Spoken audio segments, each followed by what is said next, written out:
My name is Vadim Kosarev, and I'm going to talk to you about Drawing SDK. Briefly speaking, Drawing SDK is a foundation for CAD applications. It's not only a set of tools or APIs for development, but it is an application development framework completed and ready to use for building applications of any complexity and level. It provides supports for all standard DWG and DGN object types. It contains framework for custom objects. You can build extensions upon DWG and DGN objects for your needs. It provides integrated visualization and publishing facilities. And so it's a strong base for complex and sophisticated CAD application development. We have 20 years behind in drawings experience, so all that experience was incorporated in a wide range of advanced drawing features such as transaction support, undo, redo, cloning operations within same database, cloning entities between different databases, exploding into primitives and so on. Dimensions and tolerances, objects which are calculated based on the drawing data, quite smart and intellectual ones. We provide options for 3D solids modeling.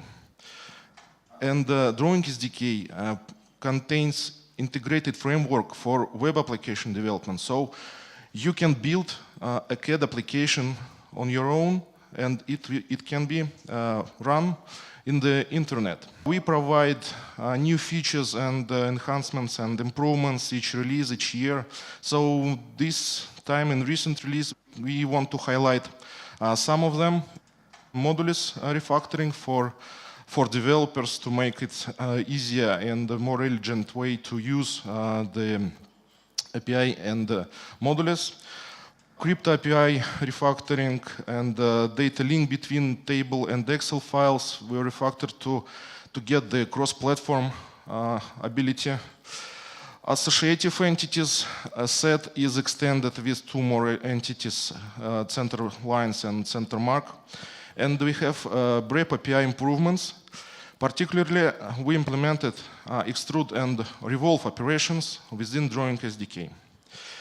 So, regarding modeling refactoring, you all as developers know the TDDB module, which about 15 megabytes. Now you are free to use only subset of the functionality. We split the heavy module into a set of submodules, which are mainly the extensions modules. So it's up to you what subset to use. You can use as minimal modules as you need. The Crypto API is used for support of password-protected DWG files, digital signature for DWG, digital signature for DWFX files, and ODA platform activation is implemented based on Crypto API. But all those features are implemented in a separate manner. And this time we introduced several additional abstraction layers for to unify implementation, OpenSSL, Windows-based, and so on.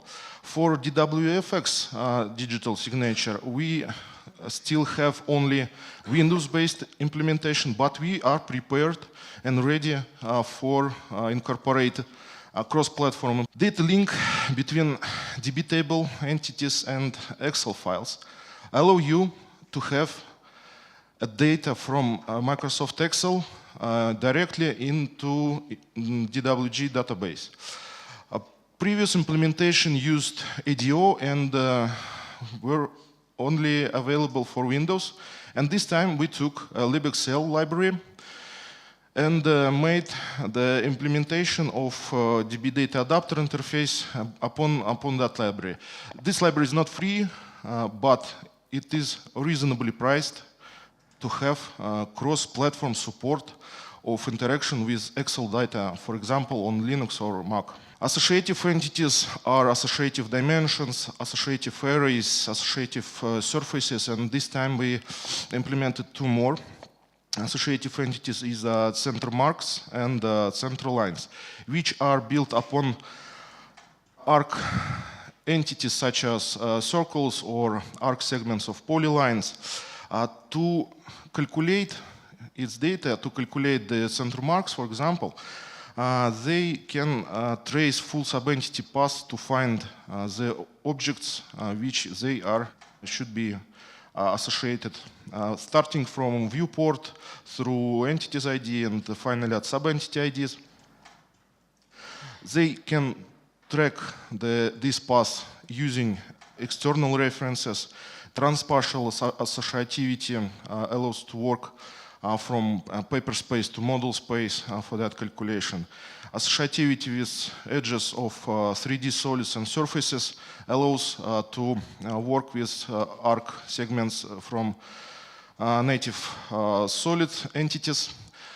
And if you have your custom entity set, you just need to implement protocol extension and you will get the support of center marks and center lines for your custom objects. BREP interface allows us to import ACES data and Parasolid data into client application data. Previously we used import as mesh, and now we are able to import all BREP entities into native BREP entities of the drawings. And one more feature in improvements of BREP interface is that this time we providing read-write access for the BREP, so client application can create BREP entities and save into ACES data. For example, you can use this feature to import Parasolid data into ACES data. And it works through native BREP entities in client application, which gives a number of benefits for that. So you get complete Parasolid data support in client application. Since all import is performed into native solids, into native entities, you get available all the 3D operations on imported BREP data. Performance and file size are improved in comparison with importing with polyphase meshes. And the visualization quality doesn't depend anymore on the quality of imported data in grid for polyphase mesh, but now it is controlled by application settings. For modeling operations, you are able to use one of the third-party modelers, which are fully featured, scalable, they got additional licensing. But in Drawing SDK, we have some support for primitives, and by requests from our members, we implemented extrude and revolve within Drawing SDK. So if your application needs in the modeling is limited with using primitives and extrude and revolve operations, so you are free to use it within your existing ODA subscription. You don't need any additional licensing for that. Now we're gonna have the demonstration for that features. They will illustrate how all above looks like in the real life and real application. Hello. I want to demonstrate to you the data link between ODDB entity in DWG file and Excel file. Let's create a table from Excel data. We specify the table position, and we specify Excel file we want to link with this table entity. So the table entity is created. We can edit the source Excel file, for example, to bring someone's attention to some fields of table, and save the file. Now we can update the contents of table entity in DWG. And we see that table entity in WG is updated also. This link between table entity and Excel file is two-directional, and actually we can choose which direction we want to use to synchronize the data. Now let's try some 3D modeling operations.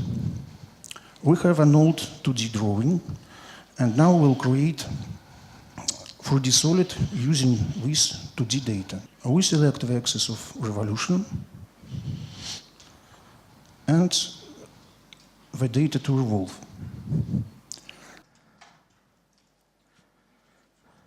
Now we have created 3D solid.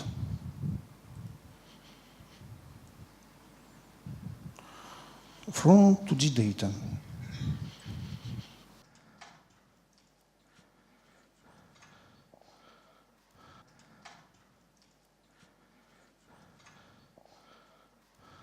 One more sample, extrude operation.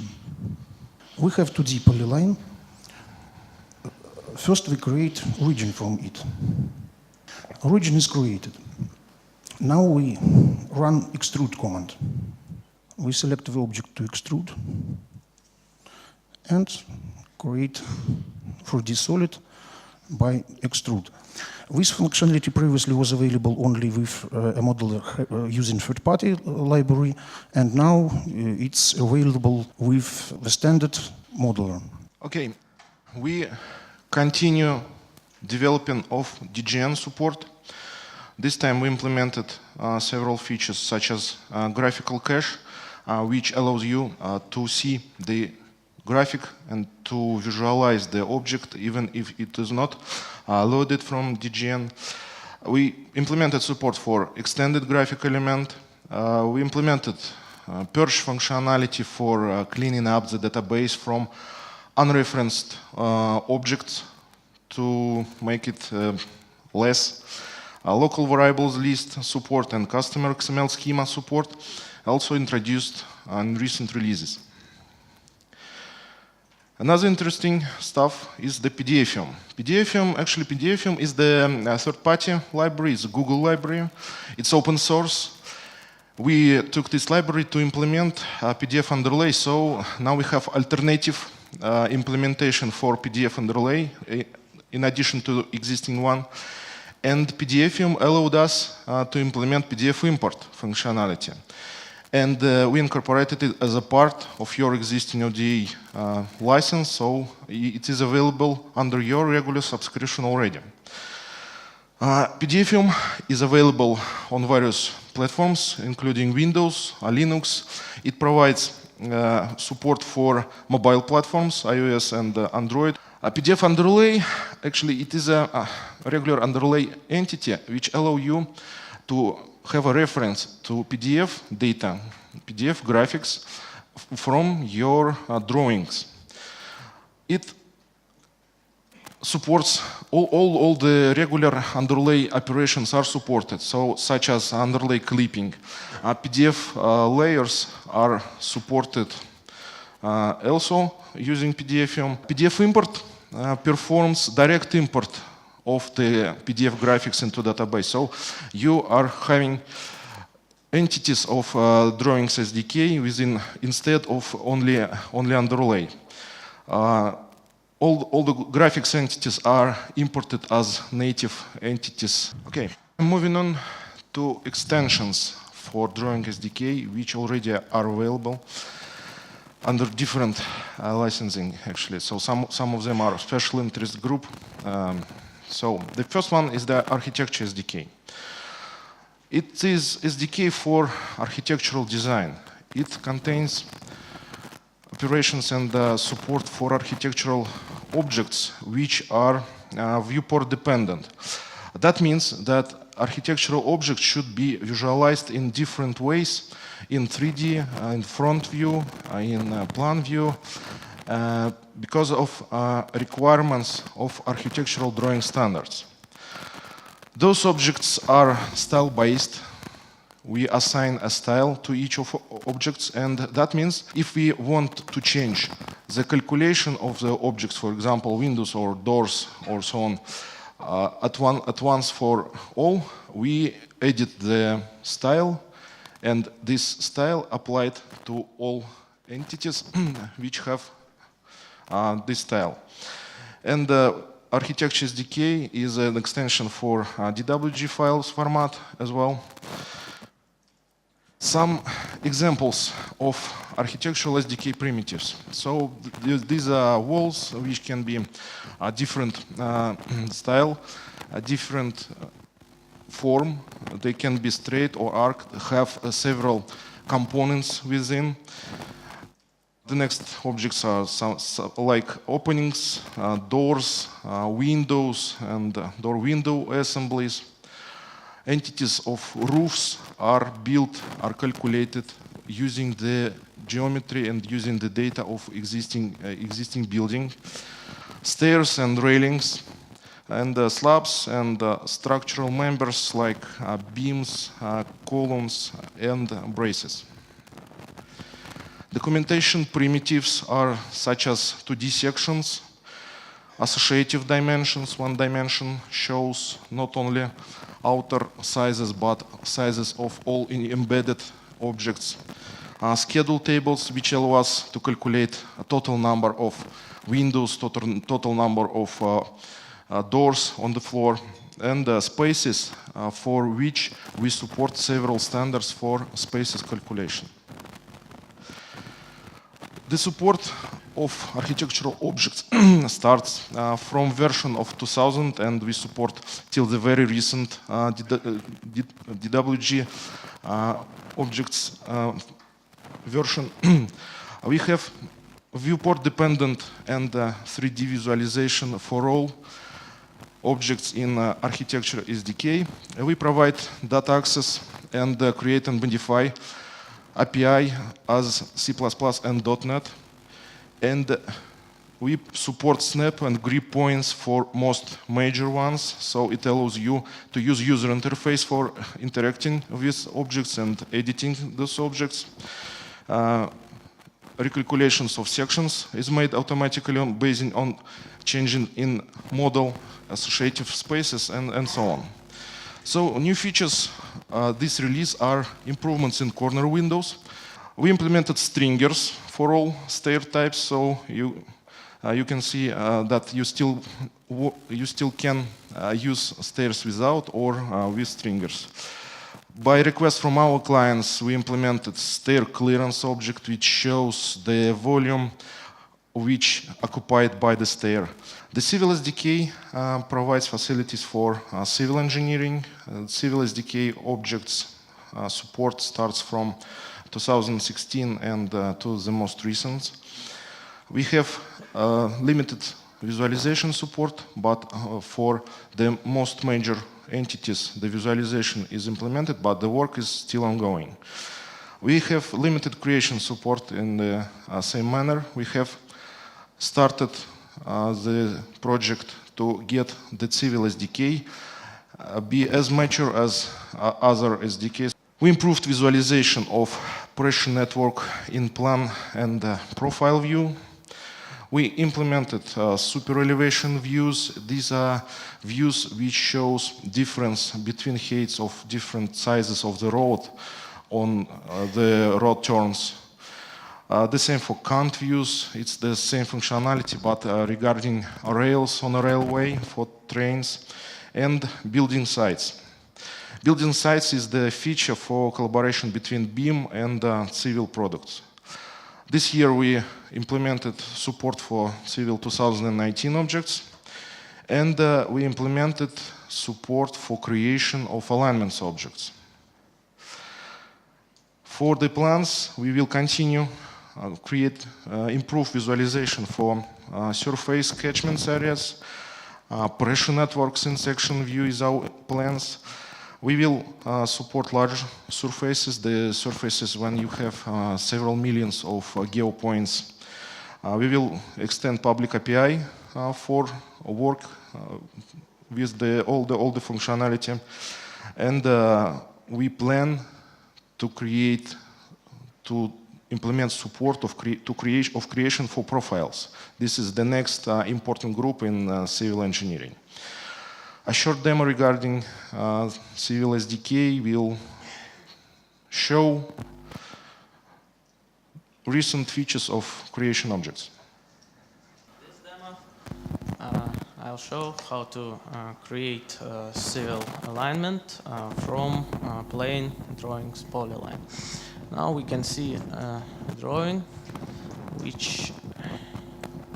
which has just one polyline object in model space. You can visualize it and see not so interesting picture. So let's create a profile. Profile objects is one of the most important objects in roadway design. Simply speaking, it's a route of the road described as series of horizontal tangents and curves. So let's create alignment using a command with the same name. Now we can see that there is no polyline anymore in model space. Instead, we have alignment objects created and a couple of alignment label groups. Likewise, architecture, Civil has documentation entities. For example, labels and tables. We can see labels on alignment. Let's create additional set of labels and table.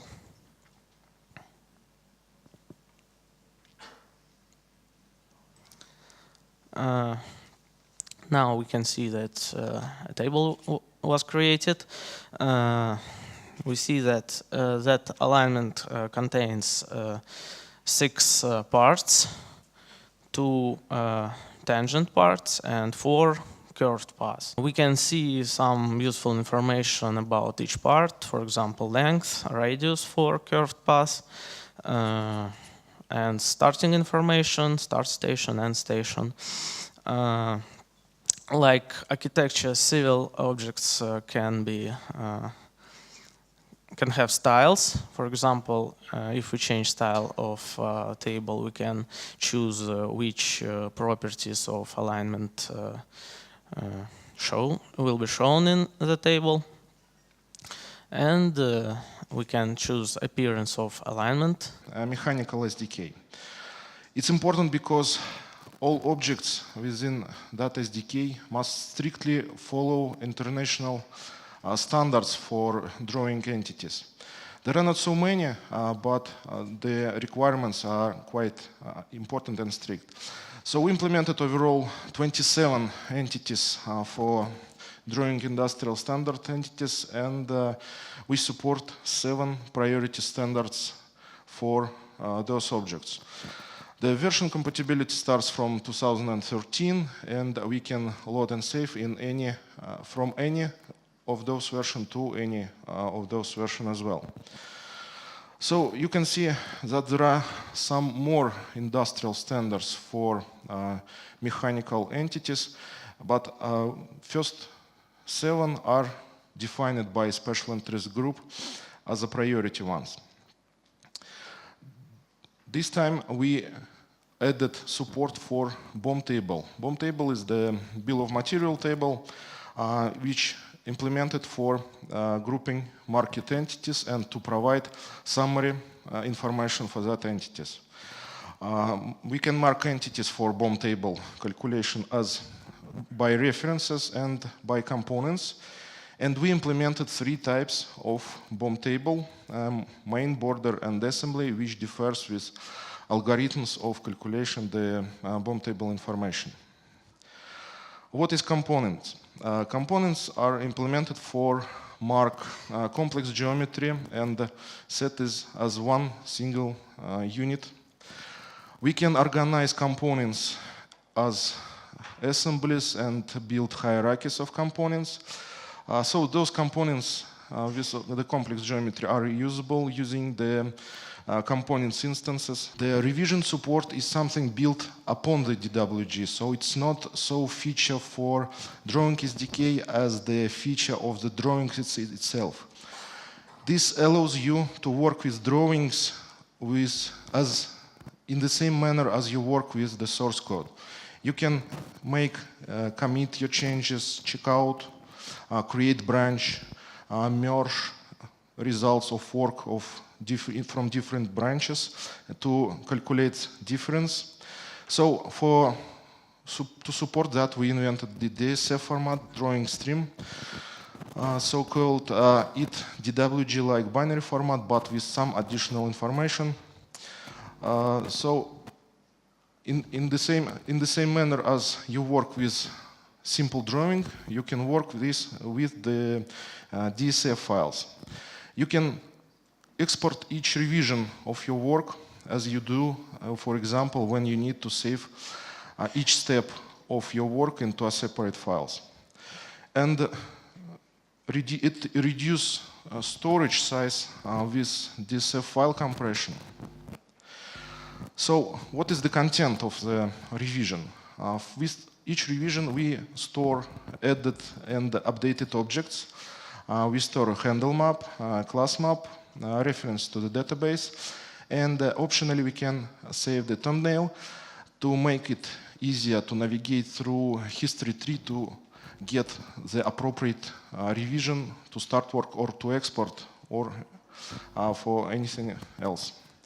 The regular scenario of working with the revisions is the following. So imagine that two engineers had the tasks to make changes to some drawings from different parts.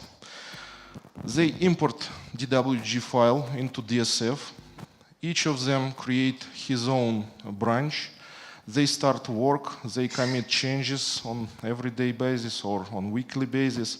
At the end, when everybody's work is finished, each of them merges their branch into the master one, and at the end, we have exported DWG files, which is a result of collaborative work of those two engineers. Imagine that on daily basis, you need to save all steps of your work into separate files. It will become a mess of files at the end, but with the DSF file usage, you have only one file and every step of your work is stored there.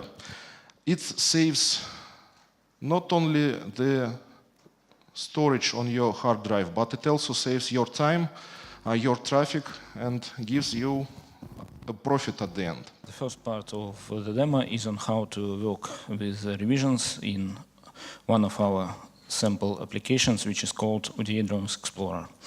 The application allows object simple editing and has the UI enough to manage revisions and create branches. Soon the revision is opened. We are on the latest commit, and I'm going to work in it. Now I'm going to change drawing a little bit using a move command to move walls outside the model.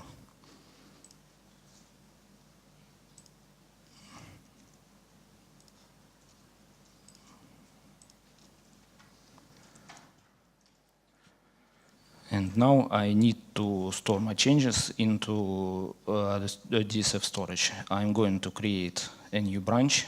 Let's call it disassembly. And then I need to perform commit operation with some additional info.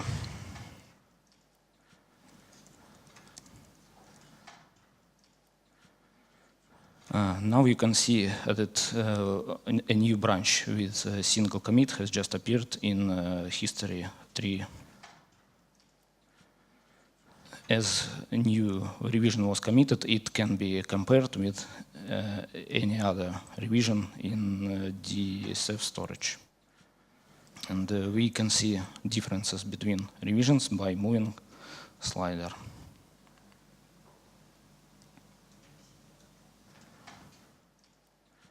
And now I'm going to export my revision into the WG file. And then open it in AutoCAD.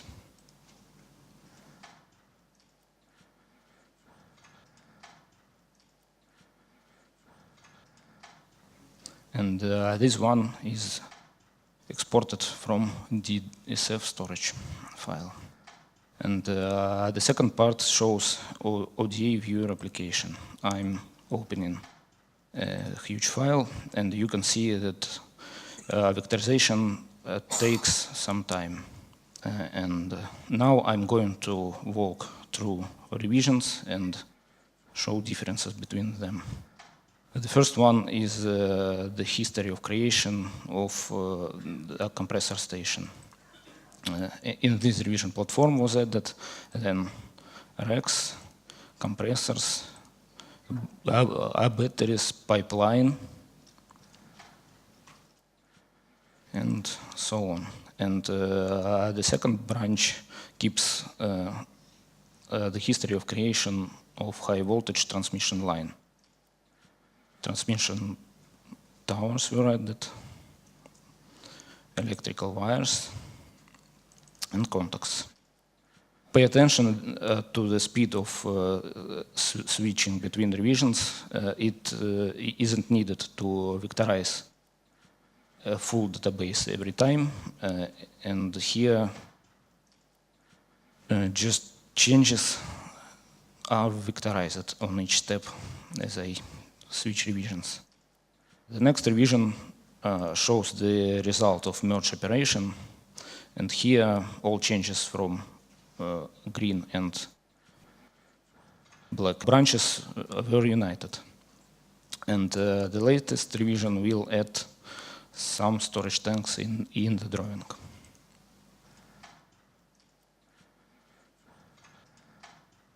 The architecture of the application is shown on the slider.